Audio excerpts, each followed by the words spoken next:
previous lecture was discussed about the properties chemical potential or partial molar free energy, okay, and their equation. Today we'll discuss one more important topic, that is the Gibbs equation. Okay, in this equation, if a open system in a chemical reaction, that particular free energy is denoted by capital G, is being extensive property depend not only upon the temperature and pressure and system but also composition of system.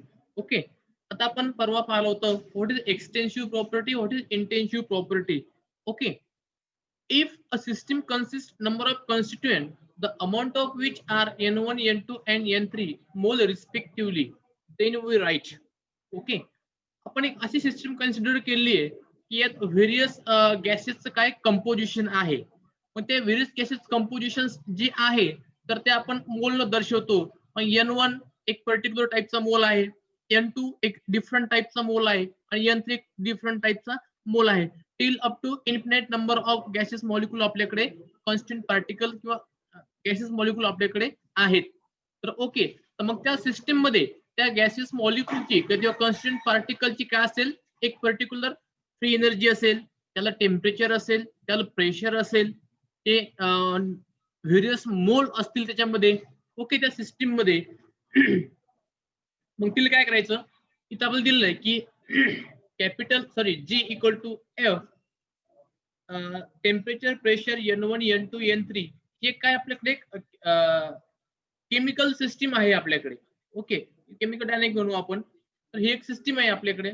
For small change in temperature pressure and quantity of different constituent, the small change in free energy can be obtain bye differentiate equation 1 gives. आता काय की आपण एक एक quantity बदलली, आपण free energy molar property मध्ये आपण पाहिलं होतं, एक एक क्वांटिटी आपण काय केली, त्यामध्ये एक स्मॉल डिफरन्स केला होता. आता स्मॉल डिफरन्स केल्यानंतर काय की आपल्याला जे इक्वेशन मिळेल ते, आता वरचं जे इक्वेशन आहे इक्वेशन नंबर 1, त्याला काय करायचंय, थोडं डिफरन्शिएट करायचं. Small change in some quantity, it may be temperature असेल, प्रेशर असेल, और मोल फ्रॅक्शन असेल, किंवा sorry number of constituent gases particle असतील. ओके, ते जे इक्वेशन मिळेल आपल्याला, ते इक्वेशन मिळेल del G upon del T at pressure n1 n2. आता बघायचं कशात बदल केलाय आपण, फक्त टेम्परेचर मध्ये काय केलाय, बदल केलाय. Okay, pressure n1 n2 till up to ni हे काय आपण कॉन्स्टंट ठेवलेत. परत बदल काय केलाय, टेम्परेचर dt प्लस dg, पुन्हा बदल कशामध्ये केलाय आपण, प्रेशर मध्ये. ओके, सर्वांना माझा आवाज येतोय? एक जण अनम्यूट करून सांगा प्लीज. हाँ सर, आ रहा है ना आवाज? हाँ ठीक आहे. हो सर, हो सर. थोडं अपडेट राहू. नंतर आपण प्रेशर कॉन्स्टंट ठेवलं, त्याच्यामध्ये बदलणार क्वांटिटी टेम्परेचर, सॉरी प्रेशर मध्ये बदल केला, constant quantity temperature n1 n2, परत प्रेशर प्लस dp प्लस. असं काय आपण एक बघायचं, टेम्परेचर कॉन्स्टंट, इथं प्रेशर कॉन्स्टंट, इथं इनिशियल मोल कॉन्स्टंट, इथं number of constant particle n2 constant till up to ni. Okay, infinite number of gases particle. याला इक्वेशन नंबर 2 नाव. फक्त याला काय केलं आपण, थोडंसं डिफरन्शिएट केलं, त्या सिस्टीम मध्ये एक मायनर चेंजेस केले आपण, आणि ते मायनर चेंजेस केल्यामुळं आपल्याला जे इक्वेशन मिळालं ते हे असं इक्वेशन आपल्याला इक्वेशन नंबर 2 मिळेल. पुढे बघू आपण आता.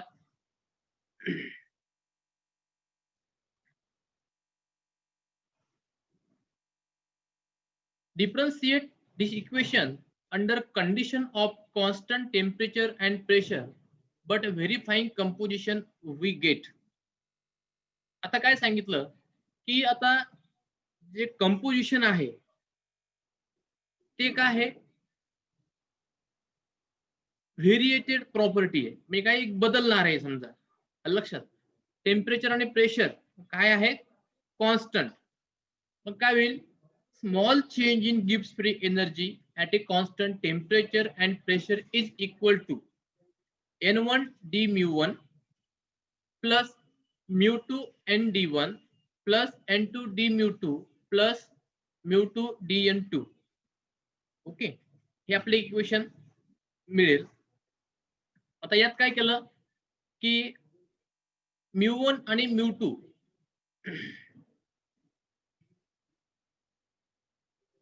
ही mu1 ची क्वांटिटी आणि ही mu2 ची क्वांटिटी आपण काय केलं एकत्र केल्या. इकडे बघा mu1 dn1 mu2 dn2 plus till up to mu I dni plus हे n1 d mu1 आणि n2 d mu2 ह्या दोन क्वांटिटी काय केल्या आपण एकत्र केल्या.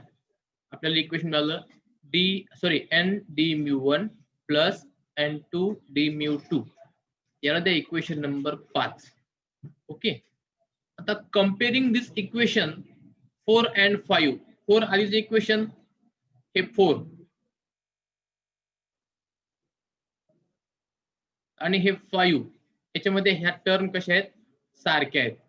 ओके, चौथ्यामध्ये आणि पाचव्यामध्ये ही टर्म काय आहे सारखी आहे. म्हणून n1 d mu1 ह्या क्वांटिटी कट झाल्या. n1 d mu1 plus mu2 dn2 equal to 0. Okay, for any chemical composition. म्हणून summation of ni d mu I equal to 0. लक्षात.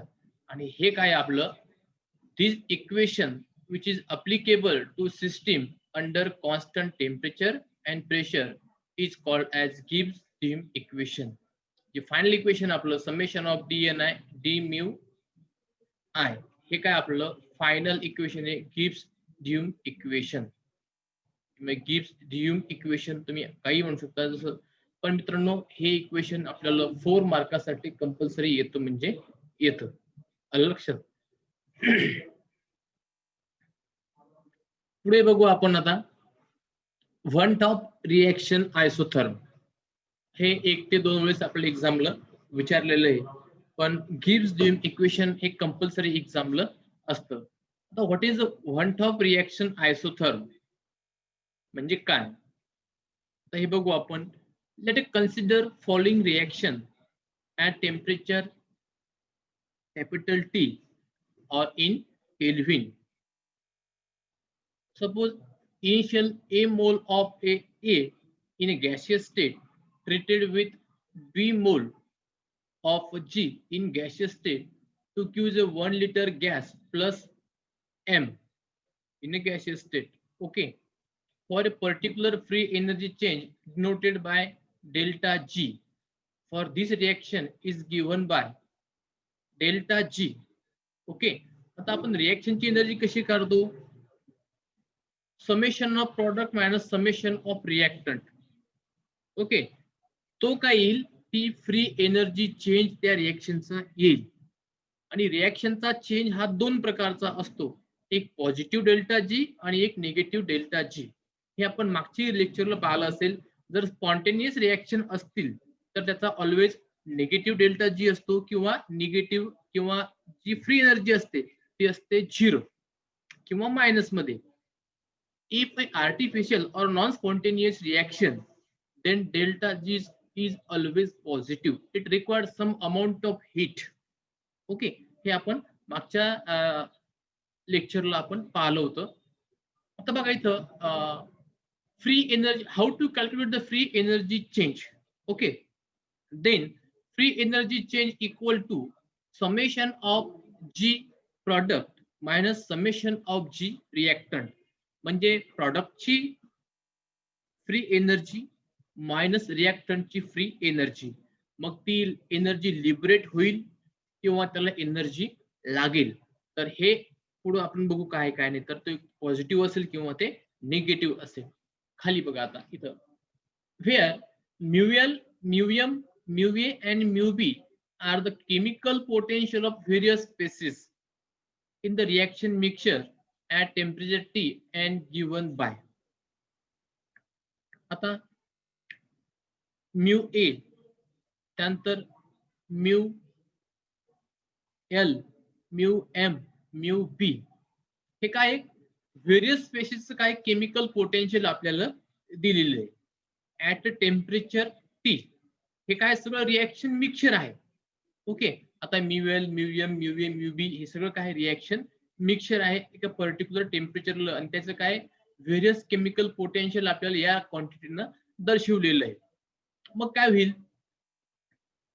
Mu L equal to mu L 0 RT, R means gas constant, T for temperature, ln PL. Mu m equal to mu m 0 RT ln PM. Mu A 0 RT ln PA. Mu B 0 RT ln PB. हे काय आहे सगळं एकाच container मध्ये सगळ्याच काय आहे mixture आहे. म्हणून इथं आपण या ब्रॅकेट मध्ये दिले आणि या सगळ्या होल सिस्टीमला आपण इक्वेशन नंबर 2 हे नाव दिलं. ओके,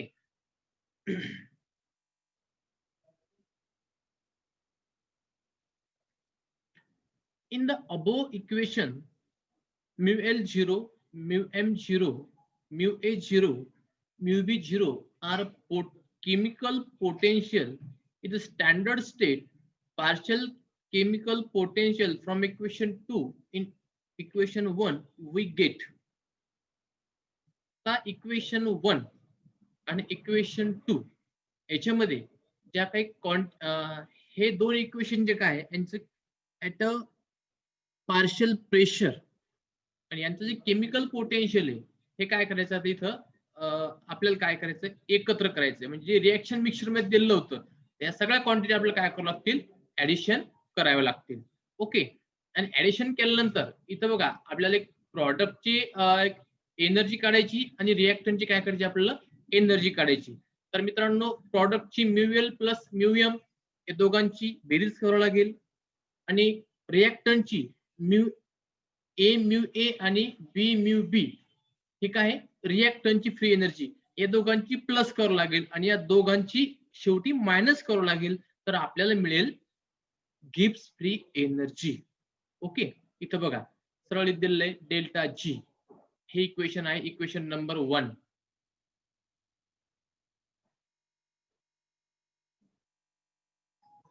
बघा L mu L 0 RT ln PL plus M mu M 0 RT ln PM हे आहे प्रॉडक्ट एनर्जी ऑफ प्रॉडक्ट की जे रिएक्शन मिक्सचर मध्ये प्रेझेंट आहेत. ओके,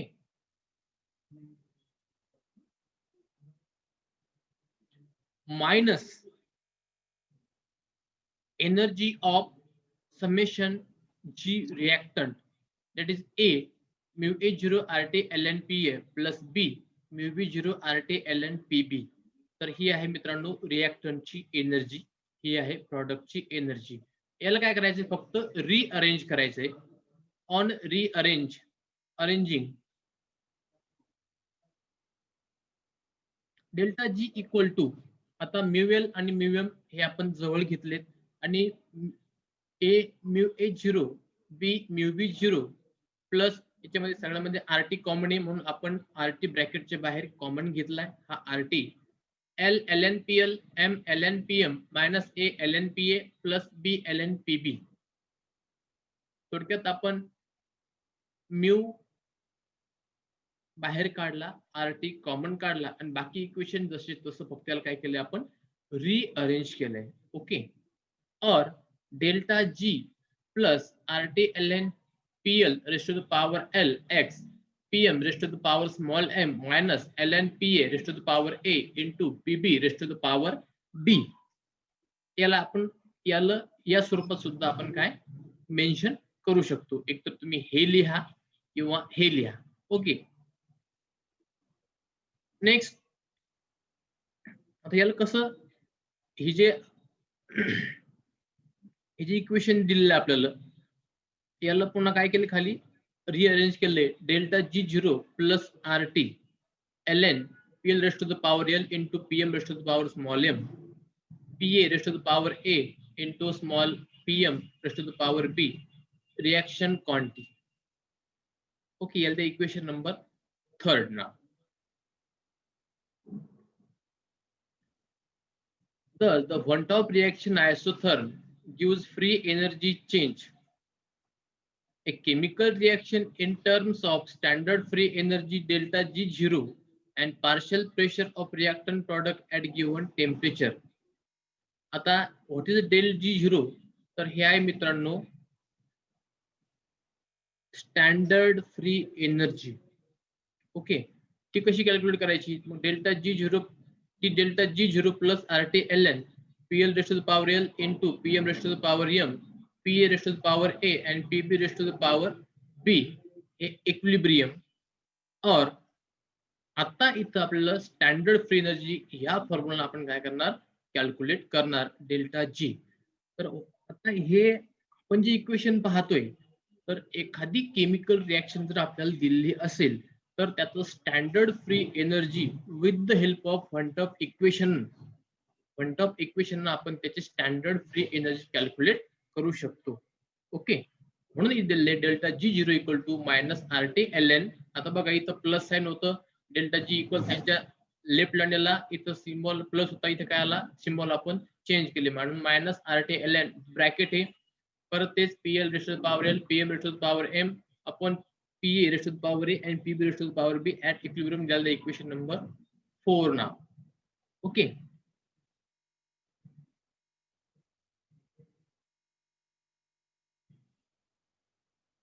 पुढे since delta G0 represent standard free energy change of the reaction, it must be constant at a given temperature. Hence the expression on right hand side equation 4 must also be constant. Since R gas constant, it follows that at a constant temperature. Okay, आता काय सांगितलं की delta G काय represent करतो? Standard free energy कशाची? रिएक्शनची. It must be constant given temperature, म्हणजे particular टेम्परेचरला एक फ्री एनर्जी काय असेल? कॉन्स्टंट असेल. डेल्टा G0 त्याला म्हणतो आपण standard free energy. Hence expression on the right hand equation 4 must also be constant. म्हणजे जे राईट हँड साइडचं जे इक्वेशन आहे, म्हणजे माझी लेफ्ट तुमची राईट, म्हणजे कोणतं इक्वेशन होईल ते हे बघा. हे जे इक्वेशन आहे हे काय होईल? कॉन्स्टंट. म्हणून PL raised to the power L into PM raised to the power M and PA raised to the power A and PB raised to the power B. ते कॉन्स्टंट म्हणून it must be again constant.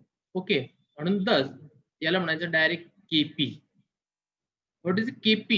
KP is the equilibrium constant for reaction at a given temperature. Therefore,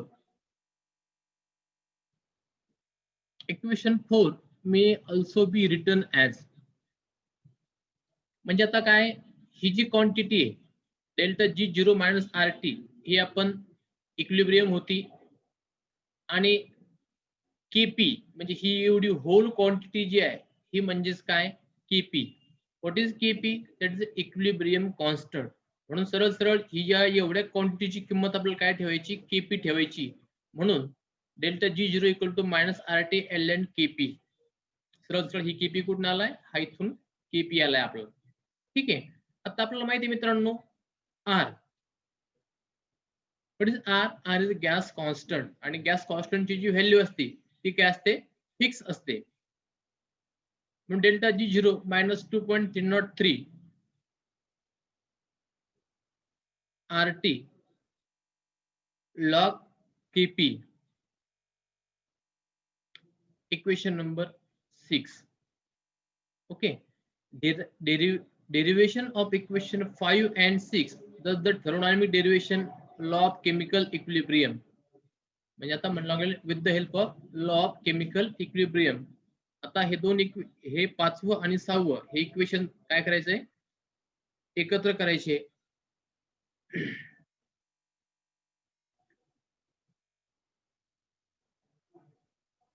म्हणजे 5वं आणि 6वं हे जे equation आहे तर हे sorry जे 6वं इक्वेशन आहे तर हे इक्वेशन कोणतं आहे? तर हे आहे मित्रांनो वन टॉप रिएक्शन आयसोथर्म. आपल्याला ज्यावेळेस प्रॉब्लेम सॉल्व्ह करायचे त्यावेळेस आपल्याला दिलं असेल एक केपीची व्हॅल्यू दिली असेल, इक्विलिब्रियम कॉन्स्टंट दिला असेल, त्यानंतर आपलं टेम्परेचर देतील, फ्री एनर्जी काढा म्हणतील किंवा फ्री एनर्जी देतील, टेम्परेचर देतील, इक्विलिब्रियम कॉन्स्टंट काढा म्हणतील. तर मित्रांनो असे प्रॉब्लेम पुढे आपल्याला काय करायचे, सॉल्व्ह करायचे. ओके.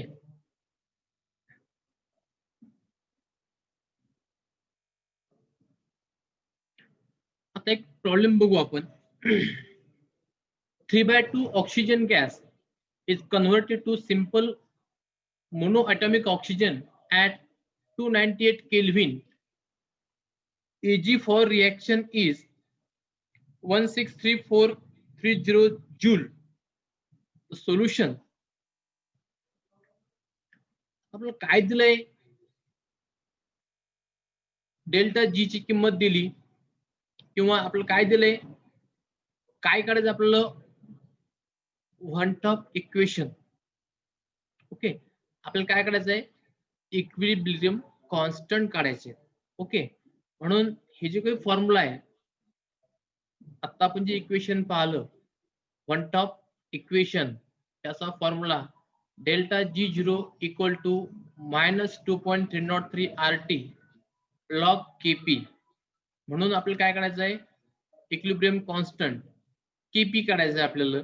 म्हणून KP log KP equal to delta G zero standard free energy वरती जाईल -2.303 RT भागाकारात जातील. सरळ सरळ आता हे डेल्टा जी झिरोची जी किंमत दिलेली आपल्याला, म्हणजे काय दिलेलं आपल्याला, स्टँडर्ड फ्री एनर्जी. हा डेल्टा आहे बरं, हा ए नाही, चुकून ए टाईप झालाय माझ्याकडनं. सरळ सरळ काय दिलं आपल्याला, स्टँडर्ड फ्री एनर्जी आपल्याला दिलेली आहे. म्हणजे सरळ सरळ standard free energy upon -2.303 RT ही व्हॅल्यू टाकायची आणि त्याला टेम्परेचरने काय करायचंय, गुणायचं. आणि तुम्हाला जी फायनल व्हॅल्यू मिळेल ती मिळेल तुम्हाला equilibrium constant Kp equal to 2.0 × 10⁻20. आजपर्यंत एक्झाम मध्ये सेम टू सेम प्रॉब्लेम आले. 4 मार्कासाठी हा प्रॉब्लेम येऊ शकतो. ओके. नेक्स्ट प्रॉब्लेम दिलेला आपल्याला, the value of Kp for water gas reaction. एक सिंपल आपल्याला खाली रिएक्शन दिली आहे आणि त्याची जी Kp ची व्हॅल्यू आहे, सॉरी Kp ची व्हॅल्यू आपल्याला आता दिलेली आहे. पहा, एक सिंपल रिएक्शन आहे. when carbon monoxide treated with water to gives carbon dioxide plus H2 gas. आणि रिएक्शन कॉन्स्टंट जो दिलेला आहे Kp, तर तो दिलेला आहे 1.06 × 10⁻5 at 25 डिग्री. म्हणजे Kp दिलाय, टेम्परेचर पण दिले आपल्याला. ओके. मग काय काढायला सांगितलंय, to calculate the standard free energy change. थोडक्यात स्टँडर्ड फ्री एनर्जी म्हणजे डेल्टा जी झिरो आपल्याला काढायचंय सांगितलंय ऍट 25 डिग्री सेल्सिअस. आरची जी व्हॅल्यू आहे, आरची जी व्हॅल्यू ती आहे 8.314. ओके, किलो ज्यूल्स पर मोल. आणि रिएक्शन कॉन्स्टंट जो आहे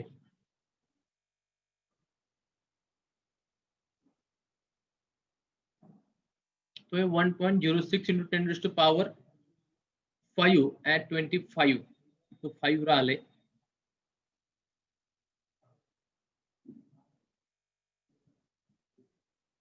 ओके.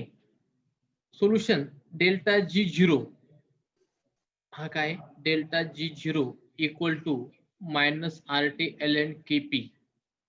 आता सरळ सरळ आर ची व्हॅल्यू आपल्याला माहिती आहे, टेम्परेचर माहिती आहे आपल्याला, आणि कॉन्स्टंट सॉरी इक्विलिब्रियम कॉन्स्टंट पण माहिती आहे. सरळ सरळ सगळ्यांचं काय करायचं आहे, गुणाकार करायचा. म्हणून -2.303 × 8.314 व्हॅल्यू कुठून आली, तर हे आर ची व्हॅल्यू, टेम्परेचर 298, त्यामध्ये काय केलं आपण 25 + 273 इज इक्वल टू, त्याला केल्विन मध्ये काय केलं आपण कन्वर्ट करून घेतलं इंटू लॉग 1.6 × 10. ही व्हॅल्यू आपल्याला मिळेल. आणि फायनली तुम्हाला जे काही free energy, standard free energy आहे, तर ती मिळेल तर टी राहील 28.674 किलो जूल. ओके, जूलचं कन्वर्जन कशामध्ये केलं आपण, किलो जूल मध्ये आपण केलं. त्याला काय करायचंय 10⁻³ ने काय करायचंय गुणायचं. आता पुढे आहे van't top equation temperature dependence of equilibrium constant. Okay,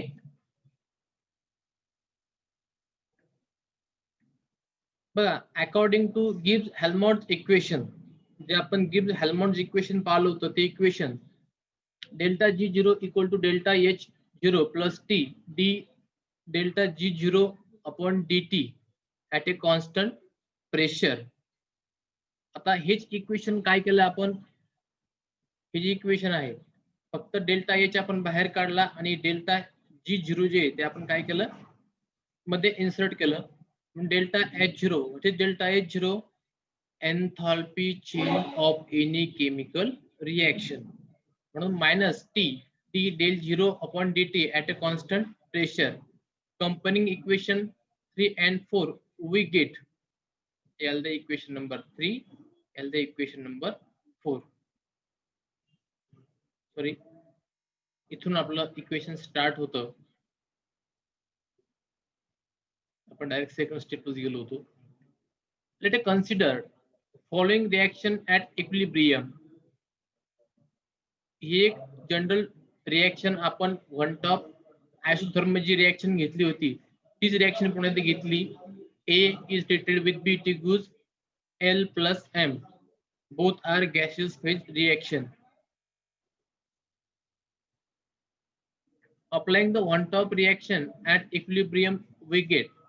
आता one top reaction isotherm काय होतं, delta G0 equal to minus RT ln Kp.